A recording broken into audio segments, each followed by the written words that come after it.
জান কি করছো? হ্যাঁ এই তো বসে আছি, কি বলবি বল। আজকে না আমার বাড়িতে কেউ নেই। তো আরে বাবা, আমার বাড়িতে আমি একা হ্যাঁ তো আছি। আমার মা বাবা না দুদিন পর বাড়ি আসছে। তাতে আমি কি করতে পারি? তুমি চলে আসো না আমার বাড়িতে। না রে বাবা, আমি তোদের বাড়ি যাচ্ছি না। বাইরে যা শীত, বের হলে আমার গাড় ফাটা যাবে।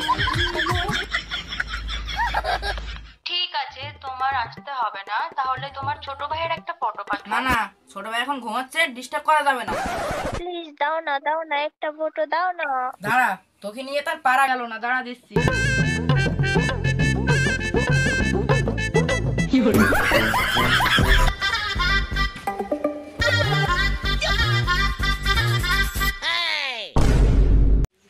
বাহ বাবা, তাহলে আমার ছেলে।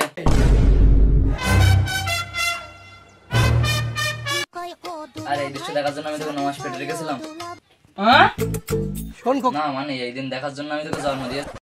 আরে এভাবে ফটো পাঠাচ্ছিস কেন? তার থেকে এক কাজ কর না, চুলে ভালোভাবে জেল লাগিয়ে নে, নিলে কোকড়ানো চুল সোজা হয়ে গেলে দেখতে দারুণ লাগবে। না না, আমার কোকড়ানো চুল তো বেশি ভালো লাগে। কে ছিল ওটা? বাবা কে ছিল ওটা? বাবা গার্লফ্রেন্ড ছিল ওর। গার্লফ্রেন্ড না? टोनी कशाला थांबलास रे वाजव की